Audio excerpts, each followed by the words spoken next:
Hi, this is Mark from LongIslandWatch.com, and we all of us in the watch community owe Seiko a great big deal of thanks.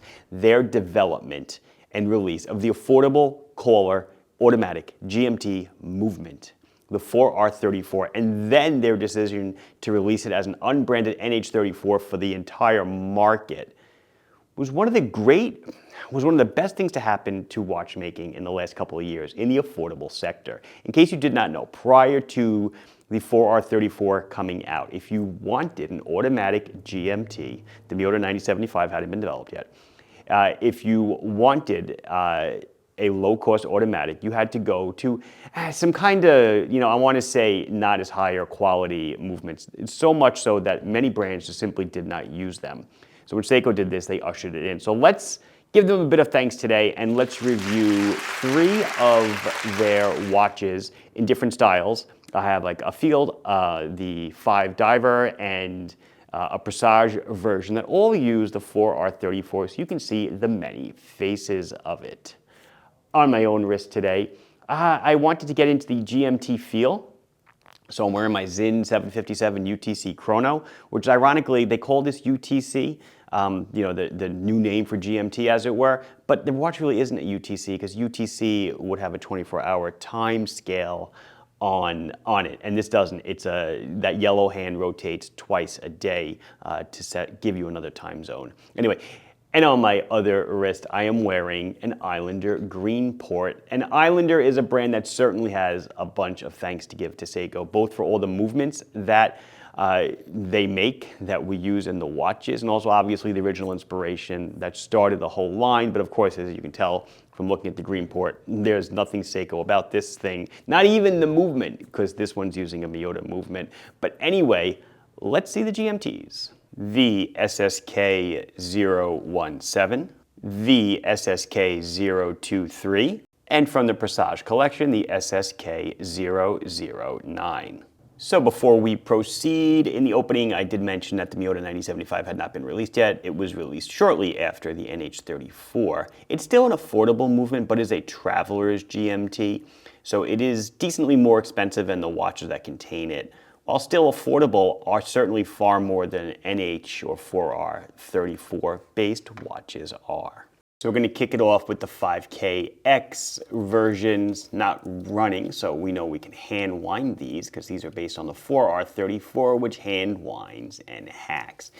In the 5KX, the kind of quote-unquote divers versions, I want to say there's like 6 or so different styles. They originally came out with a black, a blue, and an orange, and then they followed through with a yellow and then 2 kind of anthracite-ish dials. Here's the yellow, definitely the most vibrant of the bunch.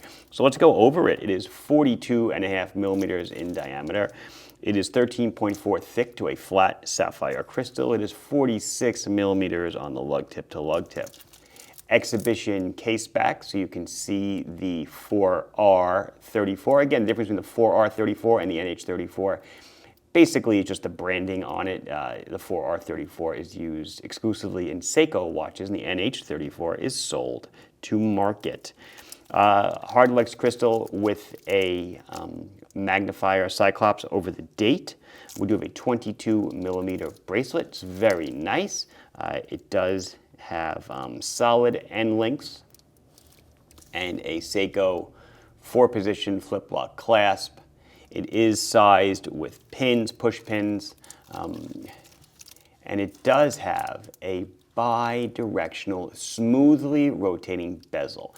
The one thing about these bezels that I just don't, not that I don't want to say I don't care for it, it's if you look online on people's pictures that they post on social, depending on how you hit it with the light, look, you would think like that, the whole thing is black. It's pointing at my shirt, which is gray, as you just saw in the open, but it looks like it's a black bezel. But if I reflect it off of the white, which is to the left and right of the camera, you can see the true color. It is a 2-tone black and gray. It's like a mineral crystal it's almost like a sapphire insert, but it's mineral, painted from underneath, I assume. Anyway, 161 grams on the bracelet, 100 meters of water resistance. Push-pull crown, and then that GMT movement, one direction will change the GMT hand in 1 hour increments as you read them on the GMT scale, either on the chapter ring or rehaut or the bezel, and then the other direction will change the date. Beautiful yellow dial. As I said, this comes in a bunch of other different varieties. And the retail price on this is on this ticket. It's $475 retail right now. The street price on these is about $380. And I know there's gonna be people in the comments that say, why should I spend this when I can get X, Y, Z? Whether you even be an islander, you know, for less.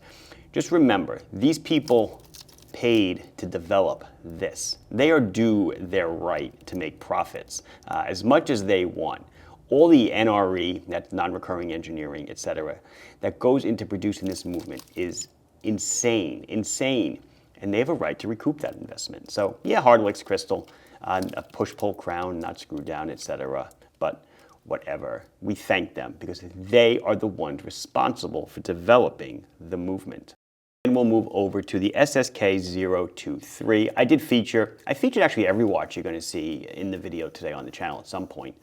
But I just wanted to throw everybody together into a nice Seiko GMT video. SSK023, and then there's also an SSK025.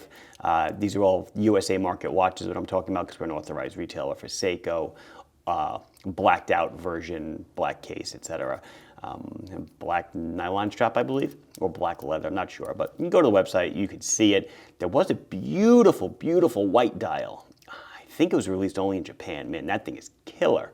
Beautiful. Anyway, $435 is the sticker for this. Street price right now on these, when I say street price, I mean from your authorized retailers, it's probably still about the same. So it is 39.4 millimeters in diameter. It is 13.6 to a slightly domed Hardlex crystal. It is just shy of 48, 47.9 on the lug tip to lug tip. Exhibition case back, same movement that's inside. 20 millimeter bracelet, multi-link as you can see it, and it is sized with pins, same clasp, 100 meters of water resistance, 147 grams on the bracelet. So it's a non-rotating bezel. The operation is exactly the same that you saw at Hacks, and then one click out, I can change the GMT hand in 1 hour increments as read on the 24-hour scale, or like that. You do not get the benefit of being able to track a third time zone because there are no GMT markings on the dial or rehaut. There is a secondary military time or 24-hour time scale on the inside, but that is just used for PM. But a nice looking watch. Some people have said it's too busy, this and that. I'm not sure I agree with that. It is busy, there's a lot going on, but I feel like it's very, very easy to read, and they did a simply beautiful, beautiful execution on this one.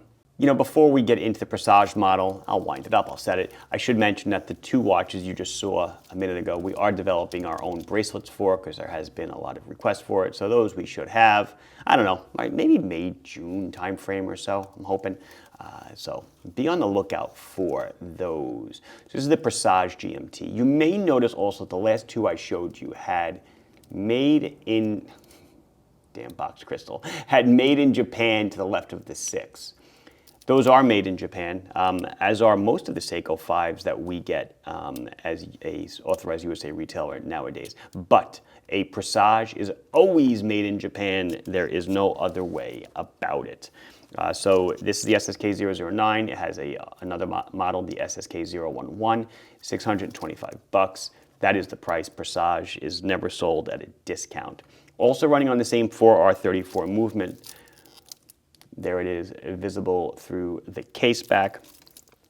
It is a 40.8 millimeter case. It is 13 thick to a beautiful, beautiful box Hardlex crystal. 47 on the lug to lug. Let's see, 20 millimeter bracelet again. There it is, you can see it. Still sized with pins. Are these pins and collars? No, these definitely look like pins. And then it's got a 2-position micro clasp, not like a diver's clasp, just a 2-position double push button clasp. 136 grams on the bracelet, water resistant to 50 meters. Operation will be the same. You saw me set it before. Like this beautiful kind of greenish blue dial. Probably, I don't know, maybe you should have done without the date. I'm not sure, but nice looking watch. Got the beautiful pointy hands. I don't know why I say pointy. You know, kind of like a sword style hand. Looks Looks cool. Let's show you a quick loom and a quick wrist on each. SSK diver on the left, in the middle is the field, and on the right is the Presage. And just in daylight, you can see it there, just so you see. The Presage kind of looked like, man, it looked like a Cracker Jack box prize watch on the loom, but it is, look at side by side, you know, similar in size, just the hand so much shorter.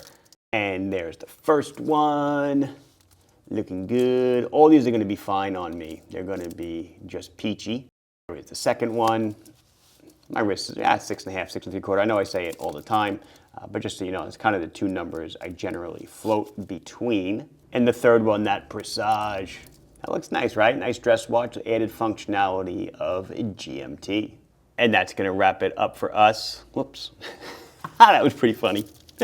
This has been Mark from LongIslandWatch.com showing you a few, the Seiko GMT styles with the 4R34. Again, of which I think in the watch community, we do owe them a great big deal of thanks for developing it. Please like the video if you enjoyed it. Subscribe to the channel if you have not done so. Questions, comments, anything else you want to say, leave it down below. I'll be sure to address it as soon as I can. Thank you for watching. Bye-bye.